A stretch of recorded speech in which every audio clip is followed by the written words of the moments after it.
Welcome back to my new journey channel. ನಾನು ನಿಮ್ಮ ಸ್ಫೂರ್ತಿ. ನಾನಿವತ್ತು ಉತ್ತರ ಕನ್ನಡ ಜಿಲ್ಲೆಯಲ್ಲಿರೋ ಒಂದು ಹಿಡನ್ ಜೆಮ್ ಪ್ಲೇಸ್ಗೆ ನಿಮ್ಮನ್ನು ಕರ್ಕೊಂಡು ಹೋಗ್ತಾ ಇದ್ದೀನಿ. ಉತ್ತರ ಕನ್ನಡ ಜಿಲ್ಲೆ ಎಲ್ಲರಿಗೂ ಗೊತ್ತಿರುವ ಹಾಗೆ ಟೂರಿಸಮ್ಗೆ ಈಗೀಗ ತುಂಬಾ ಫೇಮಸ್ ಆಗ್ತಾ ಇದೆ. ಈ ಪ್ಲೇಸ್ ಸ್ವಲ್ಪ ಹಿಂದುಳಿದಿದೆ, ಹಾಗಾಗಿ ಈ ಪ್ಲೇಸ್ ಇಂಟ್ರೊಡ್ಯೂಸ್ನ ನಾನು ಮಾಡಿಕೊಡ್ತಾ ಇದ್ದೀನಿ. ನೆಕ್ಸ್ಟು ನೀವೆಲ್ಲರೂ ಅಲ್ಲಿ ವಿಸಿಟ್ ಮಾಡಬೇಕು. ಮತ್ತ್ಯಾಕೆ ತಡ ಮಾಡೋದು, ಅದು ಯಾವ ಪ್ಲೇಸ್ ಅಂತ ನೋಡ್ಕೊಂಡು ಬರೋಣ ಬನ್ನಿ. ಇದೇ ಸಿರ್ಸಿಯಲ್ಲಿರುವಂಥ ಅಮೇಝಿಂಗ್ ಪೆಟ್ ಪ್ಲಾನೆಟ್. ಬನ್ನಿ ಒಳಗಡೆ ಹೋಗೋಣ. ಇದು ನಮ್ಮ ಉತ್ತರ ಕನ್ನಡ ಜಿಲ್ಲೆಯಲ್ಲಿರೋ ಫಸ್ಟ್ ಅನಿಮಲ್ ರೆಸ್ಕ್ಯೂ ಸೆಂಟರ್.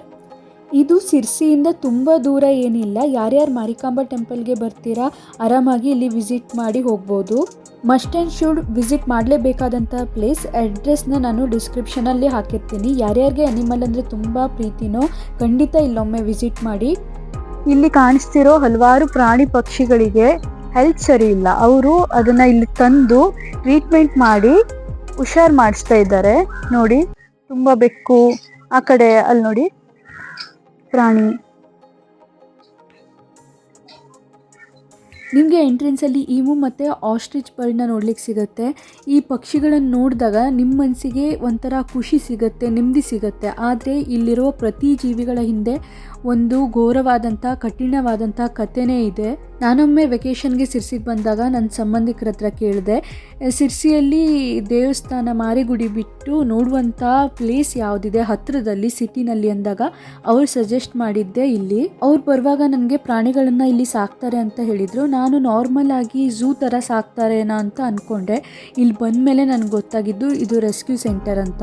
ನಾನು ಇದೇ ಫಸ್ಟ್ ಟೈಮ್ ಆಸ್ಟ್ರಿಚ್ನ ಇಷ್ಟು ಹತ್ತಿರದಿಂದ ನೋಡ್ತಾ ಇರೋದು. ನನಗಂತೂ ಪ್ರಾಣಿಗಳು ಹೆಲ್ತಿಯಾಗಿ ಆ್ಯಕ್ಟಿವ್ ಆಗಿ ಆಟ ಆಡ್ಕೊಂಡಿದ್ರೆ ನನ್ನ ಮನಸ್ಸಿಗೆ ತುಂಬಾ ಖುಷಿಯಾಗುತ್ತೆ. ಹಾಗೆ ಯಾವುದಾದ್ರೂ ಪ್ರಾಣಿ ನಳ್ತಾ ಇದ್ದರೆ ಅಥವಾ ರೋಗ ಪೀಡಿತ ಆದರೆ ಅಷ್ಟೇ ಮನಸ್ಸಿಗೆ ನೋವಾಗುತ್ತೆ.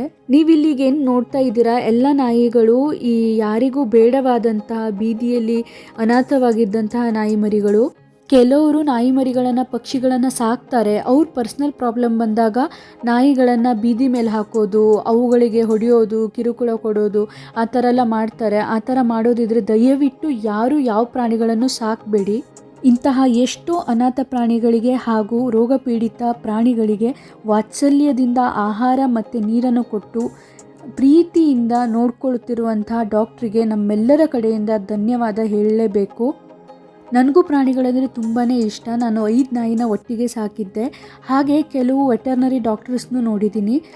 ಗೌರ್ಮೆಂಟ್ ಡಾಕ್ಟರ್ ಆದರೂ ಪ್ರೈವೇಟಾಗಿ ಕ್ಲಿನಿಕನ್ನು ಓಪನ್ ಮಾಡಿ ಪ್ರಾಣಿಗಳನ್ನು ಅಲ್ಲೇ ತೊಗೊಂಡು ಬನ್ನಿ ಟ್ರೀಟ್ಮೆಂಟ್ಗೆ ಅಂತ ಹೇಳ್ತಾರೆ. ಯಾಕಂದರೆ ಅದರಿಂದ ಅವರಿಗೆ ಪ್ರಾಫಿಟ್ ಜಾಸ್ತಿ. ದುಡ್ಡಿದ್ರೆ ಸಾಕು, ಬಿಸ್ನೆಸ್ ಮಾಡಬೇಕು ಅನ್ನುವಂಥ ಕಾಲದಲ್ಲಿ ಈ ಪ್ರಾಣಿಗಳನ್ನು ಆರೈಕೆ ಮಾಡಲಿಕ್ಕೆ ತಮ್ಮ ಜೀವನನ ಮುಡುಪಾಗಿಟ್ಕೊಂಡಿದ್ದಾರೆ. ಇದಕ್ಕೆ ಗೌರ್ಮೆಂಟ್ ಕಡೆಯಿಂದ ಆಗಲಿ ಮತ್ತು ಇನ್ನಿತರ ಯಾವುದೇ ಸಹಾಯ ಬರ್ತಾ ಇಲ್ಲ ಅವರಿಗೆ. ಇಲ್ಲಿ ಎಂಟ್ರೆನ್ಸ್ ಫೀಸ್ ಒಬ್ಬೊಬ್ಬರಿಗೆ ಓನ್ಲಿ 50 ರುಪೀಸ್. ಎಂಟ್ರೆನ್ಸ್ ಫೀಸಿಂದ ಏನು ಅಮೌಂಟ್ ಬಂದಿರುತ್ತೋ ಅದರಿಂದ ಪ್ರಾಣಿಗಳಿಗೆ ಫೀಡ್ ಮಾಡ್ತಾರಂತೆ. ಅದನ್ನು ಬಿಟ್ಟು ನೀವೇ ಸ್ವ ಇಚ್ಛೆಯಿಂದ ಏನಾದರೂ ಕೊಡಬೇಕು, ಪ್ರಾಣಿಗಳಿಗೆ ನಿಮ್ಮ ಕೈಲಾದಷ್ಟು ಸಹಾಯ ಮಾಡಬೇಕು ಅಂತ ಅವ್ರ ಹತ್ರ ಹೇಳಿದರೆ ಅದಕ್ಕೆ ಅವಕಾಶ ಇದೆ. ನಾವಂತೂ ಬೀದಿ ನಾಯಿಗಳಿಗೆ ಹೆಚ್ಚಂದರೆ ಒಂದು ಫುಡ್ ಕೊಡ್ಬೋದು, ಅಷ್ಟೇ ಬಿಟ್ಟರೆ ಮನೆಗೆ ತಂದು ಆರೈಕೆ ಮಾಡಲಿಕ್ಕೆ ಆಗಲ್ಲ. ಹಾಗಾಗಿ ಯಾರು ಆ ಕೆಲಸನ ಮಾಡ್ತಾ ಇದ್ದಾರೆ ಅವರಿಗೆ ಸಪೋರ್ಟ್ ಮಾಡೋಣ. ನಮ್ಮ ಜಿಲ್ಲೆಯಲ್ಲೂ ಕೂಡ ಎಲ್ಲರಿಗೂ ಈ ರೆಸ್ಕ್ಯೂ ಸೆಂಟರ್ ಬಗ್ಗೆ ಗೊತ್ತಿಲ್ಲ. ಪ್ಲೀಸ್ ಅವರಿಗೆಲ್ಲರಿಗೂ ತಿಳಿಸಿ. ನಿಮ್ಮ ಫ್ರೆಂಡ್ಸಿಗೆ, ಫ್ಯಾಮಿಲಿಗೆ ಸಿರ್ಸಿಗೆ ಯಾರಾದರೂ ಹೋಗಬೇಕು ಅಂತ ಇದ್ದರೆ, ಮಾರಿಕಾಂಬಾ ದೇವಿ ದರ್ಶನ ಪಡಿಬೇಕು ಅಂತಿದ್ರೆ ಪ್ಲೀಸ್ ಇಲ್ಲೊಮ್ಮೆ ವಿಸಿಟ್ ಮಾಡಿ. ಇಲ್ಲಿ ಇಂಡಿಯಾ ಬ್ರೀಡ್ ಅಷ್ಟೇ ಅಲ್ಲ, ಫಾರಿನ್ ಬ್ರೀಡ್ ಅನಿಮಲ್ಸ್ ಕೂಡ ಅವರು ರೆಸ್ಕ್ಯೂ ಮಾಡ್ತಾ ಇದ್ದಾರೆ. ಬೀದಿಯಲ್ಲಿ ಯಾರಿಗೂ ಬೇಡವಾದಂತಹ ಜೀವಿಗಳಾಗಿರ್ಬೋದು ಅಥವಾ ಕಣ್ಣು, ಕಾಲು, ಚರ್ಮ ರೋಗದಿಂದ ಬಳಲುತ್ತಿರುವಂತಹ ಪ್ರಾಣಿಗಳು, ಎಲ್ಲ ಥರದ ಪ್ರಾಣಿಗಳಿಗೆ ಇವರು ಟ್ರೀಟ್ಮೆಂಟ್ ಕೊಡ್ತಾರೆ. ಹೊರಗಡೆಯಿಂದ ಈ ಸೆಂಟರ್ ನೋಡಿದಾಗ ಒಳಗಡೆ ಇಷ್ಟೆಲ್ಲ ಪ್ರಾಣಿಗಳೇ ಇದೆ ಅಂತ ನಮಗೆ ಕಲ್ಪನೆ ಕೂಡ ಆಗಲ್ಲ. ನೀವೇನಾದರೂ ವಿಸಿಟ್ ಮಾಡಿದರೆ ಹೊರಗಡೆ ದೊಡ್ಡ ಗೇಟ್ ಇದೆ. ಅವರು ಗೇಟನ್ನು ಯಾವಾಗಲೂ ಲಾಕ್ ಮಾಡಿ ಇಡ್ತಾರೆ, ಯಾಕಂದರೆ ಸೇಫ್ಟಿ ಪರ್ಪಸ್. ಪ್ರಾಣಿಗಳಿದೆ ಅಲ್ವಾ ಒಳಗಡೆ. ಇದನ್ನು ಯಾಕೆ ಹೇಳ್ತಿದ್ದೀನಿ ಅಂದರೆ, ನೀವು ಈ ರೆಸ್ಕ್ಯೂ ಸೆಂಟರ್ನ ಹುಡ್ಕೊಂಡು ಹೋಗಿ ಗೇಟ್ ಕ್ಲೋಸ್ ಆಗಿದೆ ಅಂತ ತಪ್ಪು ತಿಳ್ಕೊಂಡು ವಾಪಸ್ ಬರಬಾರ್ದಲ್ವಾ, ಅದಕ್ಕೋಸ್ಕರ. ಹಾಗೇನಾದರೂ ನೀವು ಹೋದಾಗ ಗೇಟ್ ಕ್ಲೋಸ್ ಆಗಿದ್ದರೆ ಅವ್ರ ಬೋರ್ಡ್ ಮೇಲೆ ಕಾಂಟ್ಯಾಕ್ಟ್ ನಂಬರ್ನ ಮೆನ್ಷನ್ ಮಾಡಿದ್ದಾರೆ, ಅದಕ್ಕೊಂದು ಕಾಲ್ ಮಾಡಿ ಅವ್ರು ಬಂದು ಗೇಟ್ ಓಪನ್ ಮಾಡ್ತಾರೆ. ಇಲ್ಲಾಂದರೆ ಕೂಗಿ ಅವರಲ್ಲೇ ಹತ್ತಿರದಲ್ಲಿದ್ದರೆ ಬಂದು ನಿಮ್ಮನ್ನು ಒಳಗೆ ರಿಸೀವ್ ಮಾಡ್ಕೋತಾರೆ. ನಾನು ಹೋದಾಗ ಡಾಕ್ಟ್ರ್ ಇದ್ದಿರಲಿಲ್ಲ. ಈ ಪ್ರಾಣಿಗಳನ್ನು ನೋಡ್ಕೊಳ್ಳಿಕ್ಕಂತ ಒಬ್ಬರನ್ನ ನೇಮಕ ಮಾಡಿಟ್ಟಿದ್ದಾರೆ. ಅವರು ನಮಗೆ ಕೆಲವು ಮಾಹಿತಿಗಳನ್ನು ಕೊಟ್ಟರು. ನಾವೆಲ್ಲ ಪಾರಿವಾಳ ಇವೆಲ್ಲ ಇದು ಪ್ರಾಣಿಗಳು ಅನಾಥಾಶ್ರಮ ಅಂತ. ಇಲ್ಲೆಲ್ಲ ಜಾಸ್ತಿ ಏಟ್ ಬಿದ್ದಿರಂತವು, ಕಾಯಿಲೆ ಬಿದ್ದಿರಂತವು, ಇಲ್ಲ ಇನ್ಫೆಕ್ಷನ್ ಆಗಿರ್ತಾವಲ್ಲ ಅಂತ ಗಿಳಿಗಳನ್ನ ಇಲ್ಲಿ ತಂದು ಸಾಕಲ್ಲ. ಈಗ ಯಾರಾದ್ರು ಮನೆ ಸಾಕಿರ್ತಾರಲ್ಲ ಅವ್ರಿಗೆ ಈಗ ಬೇಡ ಅಂತ ಅದು ಹೊರಗಡೆ ಬಿಡಕ್ಕಾಗಲ್ಲ. ಇಲ್ಲ ಆ ಗಿಳಿಗಳನ್ನೆಲ್ಲ ಇಲ್ಲಿ ತಂದು ಕೊಡ್ಬೇಕಾಯ್ತು. ನಾವು ಅವಕ್ಕೆ ಏನೋ ಟ್ರೀಟ್ಮೆಂಟ್ ಕೊಡ್ಬೇಕು, ಫುಡ್ ಎಲ್ಲ ಪ್ರತಿಯೊಂದು ನಾವು ನೋಡ್ತೀವಿ. ಎಷ್ಟು ವರ್ಷದಿಂದ ಮಾಡ್ತಿದ್ದೀರಾ? ಈಗ ಅವಳೇ 6-7 ವರ್ಷ ಆಯ್ತು. ಈಗ ಯಾರು ಗಿಳಿ ಬೇಕಾದ್ರೆ ಕೈ ಹಿಡ್ಕೊಂಡ್ರೆ ಅದಕ್ಕೆ ಈಗ ಒಂದು ಇದು ಮಾಡಿದ್ರು ರೂಲ್ಸ್. ಅಂದ್ರೆ ಈಗ ಇನ್ಸ್ಟಾಗ್ರಾಮ್ ಮತ್ತೆ ಯೂಟ್ಯೂಬ್ ಇರುತ್ತಲ್ಲ, ಸಬ್ಸ್ಕ್ರೈಬ್ ಮಾಡ್ಬೇಕು ಮತ್ತೆ ಲೈಕ್ ಮಾಡ್ಬೇಕು. ಅಂದ್ರೆ ಈಗ ನಿಮ್ ಕಡೆಯಿಂದ ಒಂದ್ 4 ಜನ ಗೊತ್ತಾಗಿದೆ, ಅವಾಗ ಅವರು ಬರ್ತಾರೆ, ಅವಾಗ ಪ್ರಾಣಿಗಳಿಗೂ ಒಂದು ಫುಡ್ ಆಗುತ್ತೆ ಅಂತ. ಫುಲ್ ಇವಾಗ ಎಷ್ಟ ಪರವಾಗಿಲ್ಲ, ಫುಲ್ ಇನ್ಫೆಕ್ಷನ್ ಆಗಿ ಇದಕ್ಕೆ ಯಾರೋ ಕೈಯಲ್ಲಿ ಹಿಂಗ್ ಹಿಡ್ಕೊಳಕ್ ಹೋಗಿ ಸಣ್ಣ ಮಕ್ಳು ಕಾಲ್ ನೋಚ್ಬಿಟ್ಟವ್ರು ಅವ್ರ ಪಾಪ. ಸಣ್ಣ ಮಕ್ಳು ಗೊತ್ತಾಗಲ್ಲ. ಇಲ್ಲ ಇದ್ರಲ್ಲಿ ಕೆಲವೊಂದಕ್ಕೆ ಕಣ್ ಕಾಣಲ್ಲ. ಇದೆಲ್ಲ ಲೈಟ್ ನೋಡಿ, ಇದಕ್ಕೆ 2 ಕಣ್ಣು ಕಾಣಲ್ಲ. ಹಂಗೆ ಬರೀ ವಾಸದಲ್ಲೇ ಕಣ್ಣಿಡ್ಕೊಂಡು ಹೋಗಿ ಫುಡ್ ತಿನ್ಕೊಂಡ್ ಬರ್ತೀವಿ. ಅದೇ ಅವರು ನಾವು ನೋಡ್ಕೊಳ್ತಾ ಇಲ್ಲ ಅಂದ್ಬಿಟ್ಟು ತಂದ್ಕೊಟ್ಟಾರೆ. ಎಲ್ಲಿಂದ ಎಲ್ಲ ತಂದ್ಕೊಡ್ತಾರೆ? ಇಲ್ಲಿ ನಮ್ಗೆ ಈಗ ಆಲ್ರೌಂಡ್ ಇಂಡಿಯಾದಿಂದ ಎಲ್ಲ ಬರುತ್ತೆ. ಈಗ ನಾಯಿ ಮರಿಗಳೆಲ್ಲ ಬರ್ಕೊಂತಿದ್ವಲ್ಲ, ಅವು ಹುಬ್ಳಿಯಿಂದ ಬಂದಿರೋ, ಶಿವಮೊಗ್ಗ ಅವೆಲ್ಲ ಬೀದಿ ನಾಯಿ ಮರಿಗಳು. ಹೌದು, ಅಂದ್ರೆ ರೋಡ್ ಆಗಿ ಬಿದ್ದಿರೋ ಕೆಲವೊಂದು ಅಲ್ಲಿ ನೋಡಿರ್ಬೇಕು, ಕೆಲವೊಂದು 2-3 ಆಕ್ಸಿಡೆಂಟ್ ಆಗುತ್ತೆ. ಎಲ್ಲ ಪಾಪ ಕಾರ್ ಬುದ್ಧಿ ಎಲ್ಲ ಅವ್ರು ಸಪ್ರೇಟ್ ಮಾಡಿಕೊಂಡು ನಾವು ಆಕ್ಸಿಡೆಂಟ್ ಆಗಿರೋ. ಇವು ಸಣ್ಣ ಮರಿ ಅಲ್ಲ, ಯಾರಾದ್ರೂ ಕೆಲವೊಂದು ಯಾರಾದ್ರೂ ಹೇಳಿದ್ರೆ ಹೋಗಿ ಟ್ರೀಟ್ಮೆಂಟ್ ಮಾಡಿಸಿ ತಗೋಬೇಕು. ಅಂದ್ರೆ ಅವರೇ ಬೇಕಾದ್ರೆ ತಂದು ಕೊಟ್ರೆ ನಮ್ಗೆ, ನಾವು ಇಲ್ಲಿ ಮಡಿಕೊಂಡು ಟ್ರೀಟ್ಮೆಂಟ್ ಮಾಡ್ತೀವಿ. ಅಂದ್ರೆ ನಮ್ದು ಇಲ್ಲೇ ಆಯ್ತದೆ ಈಗ ಫುಡ್ ಟ್ರೀಟ್ಮೆಂಟ್ ಅಂತ, ಹಂಗಾಗಿ ಹೋಗಕ್ಕಾಗಲ್ಲ.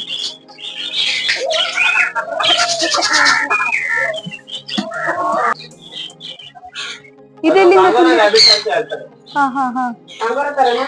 ಹೌದು, ಕಾಂಗೂರ ತರ 2 ಕಾಲಲ್ಲಿ ನರ್ಕೊಂಡು ಹೋಯ್ತದದು. ಇದೆ ಕಾಂಗೂರ ಬಂತು.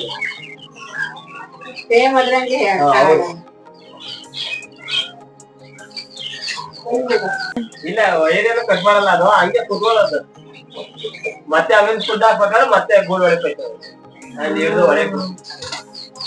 ನಾನು ಇಷ್ಟೊತ್ತು ಇವ್ರ ಬಗ್ಗೆ ಮಾತಾಡ್ತಾ ಇದ್ದೆ. ಇವರೇ ನೋಡಿ ಈ ರೆಸ್ಕ್ಯೂ ಸೆಂಟರ್ ಫೌಂಡರ್ ಮತ್ತು ಈ ಪ್ರಾಣಿಗಳನ್ನು ಇಷ್ಟು ಚೆನ್ನಾಗಿ ಪ್ರೀತಿಯಿಂದ ನೋಡ್ಕೊಳ್ತಾ ಇದ್ದವರು. ಇವ್ರ ಜೊತೆ ಮಾತಾಡಿ ಇನ್ನಷ್ಟು ಮಾಹಿತಿಗಳನ್ನು ತಿಳ್ಕೊಳ್ಳೋಣ ಬನ್ನಿ. Uttara Kannada district first animal rescue centre ಇದು. ಎಲ್ಲ ಹೊರತಾ ಬಿದ್ದಿರೋಂಥ ಪ್ರಾಣಿ ಪಕ್ಷಿಗಳನ್ನೆಲ್ಲ ನಾವು ಸಾಕ್ತಾ ಇದ್ದೇವೆ. ನಮ್ಗೆ ಯಾವ್ದು ಗೌರ್ಮೆಂಟ್ ಇಂದ ಏನು ಫಂಡ್ಗಳಿಲ್ಲ. ಸೊ ಅದ್ರ ಸಲುವಾಗಿ ನಾವ್ ಏನ್ ಮಾಡಿದ್ದೇವೆ, 50 ಆ ದುಡ್ಡಲ್ಲಿ ಇವರಿಗೆಲ್ಲ ಊಟಕ್ಕೆಲ್ಲ ಯೂಸ್ ಮಾಡ್ತಾ ಇದ್ದೇವೆ. ಇವಾಗ ಆಲ್ ಓವರ್ ಇಂಡಿಯಾದಿಂದ ನಮ್ಮ ಹತ್ರ ಅನಿಮಲ್ಸ್ ಎಲ್ಲ ಬರ್ತಾ ಇದೆ. ಯಾರು ಬೇಕಾದ್ರೂ ಮನೇಲಿ ಇಟ್ಕೊಂಡು ಸಾಕೋಬಹುದು. ಇದು ಆಕ್ಚುಲಿ ಇದೆಲ್ಲ ಏನಂದ್ರೆ ಕೇಜ್ ಬರ್ಡ್ಸ್. ಈ ಕೇಜ್ ಬರ್ಡ್ಸ್ ಗಳೇನಂದ್ರೆ ಇವ್ರಿಗೆ ಕೇಜಲ್ಲಿ ಆಯ್ತಿರುತ್ತೆ. ಇವು ಕೆಲವರು ನಾವು ಕೇಜ್ ಇಂದ ಓಪನ್ ಮಾಡಿ ಹೊರಗಡೆ ಬಿಟ್ಬಿಟ್ರೆ ಹಾಫ್ ಅನ್ ಅವರ್ ಸತ್ತೋಗ್ಬಿಡ್ತಾರೆ ಇವರು, ಬೇರೆ ಬರ್ಡ್ ಹೊರಡ್ಬಿಟ್ಟು. ಸೊ ಇದೇ ಕೈಗಳಲ್ಲಿ ಒಂದು ಬರ್ಡ್ ಇದೆ ನೋಡಿ, ಇದರಲ್ಲಿ ಕಣ್ಣಿಲ್ಲ, ಅದಕ್ಕೆ ಹುಡ್ತಾನೆ ಕಣ್ಣಿಲ್ಲ. ಅದು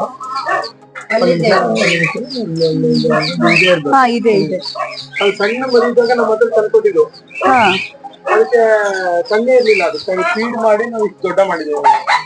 ಬಟ್ ಕಣ್ ಕಾಣಲ್ಲ.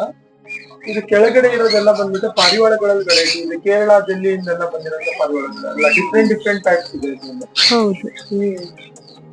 ಇದು ಇಗ್ವಾನ ದೊಡ್ಡದು ನೋಡಿದ್ರಲ್ಲ, ಅದೇ ತರ ಇದು ಚಿಕ್ಕದು ಮರಿ. ಇದ್ರ ಟೇಲ್ಸ್ಗೆಲ್ಲ ಏನಂದ್ರೆ ಪಿಂಪಲ್ಸ್ ಆಗುತ್ತೆ ಅಂದ್ಬಿಟ್ಟು ಬೆಂಗಳೂರಿಂದ ಕಳ್ಸೊಡಿದ್ವಿ, ಸ್ಟಾಮ್ ಆಗುತ್ತೆ ಅಂದ್ಬಿಟ್ಟು. ಈಗ ರೆಡಿ ಆಗಿದೆ ಈಗ ಟೋಟಲಿ.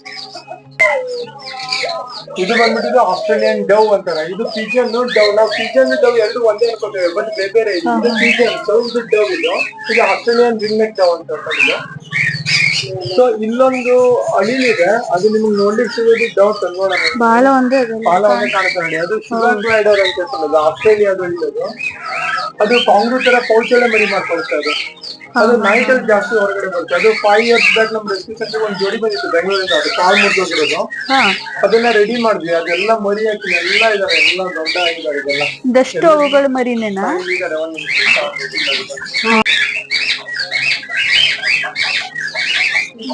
ಇಲ್ಲೊಂದು ಪಾರಿವಾಳ ಇದೆ, ಇದೆಯಲ್ಲ. ಈ ಪಾರಿವಾಳ ಬಂದ್ಬಿಟ್ಟು ಬೆಕ್ಕು ಹಿಡಿದ್ಬಿಟ್ಟು ಕಾಲು ಮುಗಾಕ್ತಿದೆ. ಬೆಕ್ಕಾ? ತಂದ್ಕೊಟ್ಟಿದ್ರು ನಮಗೆ. ಕಾಲು ಆಪರೇಟ್ ಮಾಡಿ ರೆಡಿ ಮಾಡಿದೆ. ಒಂದೇ ಕಾಲಿದೆ. ಇದೊಂದು ತೋಟ ಇದೆ ಒಳಗಡೆ ಇದೆ. ಸಣ್ಣದು ಒಳಗಡೆ.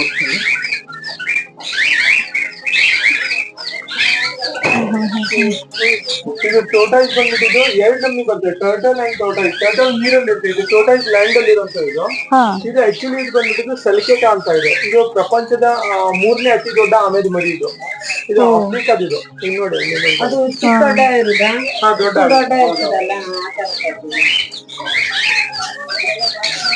ದೊಡ್ಡ ಇರುತ್ತೆ. ಇದು ಸ್ನೋದಲ್ಲಿ ಡಿಗ್ ಮಾಡ್ಕೊಂಡು ಒಳಗಡೆ ಹೊಡ್ಕೊಂಡು ಇದಾ ಸ್ನೋ. ಇಲ್ಲಿ ಟೆಂಪರೇಚರ್ ಹೈ ಅಲ್ವಾ, ಏನಾಗಲ್ಲ? ಅದೇ ರಿಸರ್ಚ್ ಮಾಡ್ತಾ ಇದ್ದೀವಿ. ನಾವು ಇವೆಲ್ಲ ಬ್ರೀಡ್ ಕೂಡ ಮಾಡ್ತಾ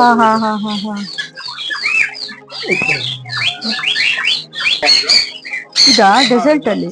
ಇದು ಆಕ್ಚುಲಿ ಇದು ಬಂದ್ಬಿಟ್ಟಿದ್ದು ಇಷ್ಟೇ ದೊಡ್ಡ ಆಗುತ್ತೆ. ಇದು ಪ್ರಪಂಚದ ಅತಿ ಚಿಕ್ಕ ಹೆಬ್ಬಾವುಗಳಲ್ಲಿ ಬರುತ್ತೆ ಇದು. ಇದು ಇದು ಮತ್ತು ಉದ್ದ ಆಗಲ್ಲ. ಇಲ್ಲ ಇಷ್ಟೇ ಲಾಸ್ಟ್ ಆಗಿದೆ. ಇವೆಲ್ಲ ಪೆಟ್ಸ್. ಇದು ಯಾರು ಬೇಕಾದ್ರೂ ಸಾಕೋಬಹುದು ಇವನ್ನೆಲ್ಲ. ಇದು ಆಕ್ಚುಲಿ ಇದು ಬಂದ್ಬಿಟ್ಟಿದ್ದು ಬ್ಲಡ್ ಪೈಥಾನ್ ಅಂತ ಇದೆ. ಇದೇನಂದ್ರೆ ಏಷ್ಯಾ, ನಾರ್ಥನ್ ಏಷ್ಯಾದಲ್ಲೆಲ್ಲ ಸಿಗುತ್ತೆ ಇದು. ಇದು ಸುಮಾರು 8 ಫೀಟ್ ವರೆಗೂ ಹೋಗುತ್ತೆ. ಅನಕೊಂಡ ತರ ದಪ್ಪ ಆಗುತ್ತೆ ಇದು. ಮರಿ ಇದು ಈಗ ಮರಿ ಇದೆ. ಅದು ಆರಾಮಿಲ್ಲದೆ ಬಂದಿರೋದು ಹಾಸ್ಪಿಟಲ್ ರೆಡಿ ಆಗಿದೆ. ಅದು ಆಕ್ಚುಲಿ ಅದು ಬೆನ್ಮೂಳೆ ಮುರಿದೋಗಿದೆ. ಆಸ್ಟ್ರೇಲಿಯಾದಿಂದ ಸ್ಪೈನಲ್ ಇದಕ್ಕ ಇಲ್ಲ ಇಲ್ಲಿದೆ ನೋಡಿ ದೊಡ್ಡದು. ಅದು ಬೆನ್ಮೂಳೆ ಮುರಿದೋಗಿದೆ. ಅದು ಮುಂಬೈನಲ್ಲಿ ಕಳ್ಸ್ಕೊಡ್ತಾರೆ. ಈಗ ರೆಡಿ ಆಗಿದೆ, ಈಗ ಓಡಾಡುತ್ತೆ.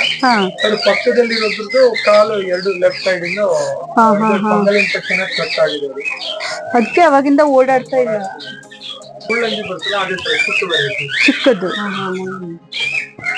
ಆದ್ರೆ ಈ ಪ್ರಾಣಿಗಳಿಗೆ ಅಲ್ಲಿರೋ ಟೆಂಪರೇಚರ್ಗೂ ಇಲ್ಲಿರೋ ಟೆಂಪರೇಚರ್ಗೂ ಅಂದ್ರೆ ಆಕ್ಚುಲಿ ಇವೆಲ್ಲ ಆಲ್ರೆಡಿ ಇಂಡಿಯಾದಲ್ಲೆಲ್ಲ ಬ್ರೀಡ್ ಆಗ್ತಾ ಇದಾವೆ.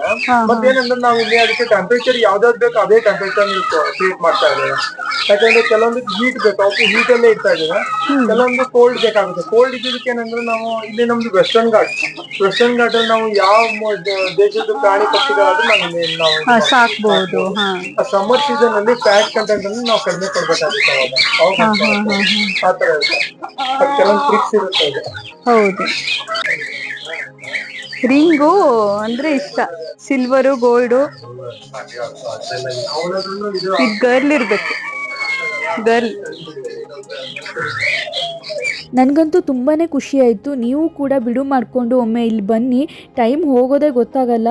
ಅವ್ರದ್ದೊಂದು ಯೂಟ್ಯೂಬ್ ಚಾನಲ್ ಇದೆ, amazing pet planet Sirsi official ಅಂತ. ಪ್ಲೀಸ್ ಅದಕ್ಕೆ ಸಬ್ಸ್ಕ್ರೈಬ್ ಮಾಡ್ಕೊಳ್ಳಿ.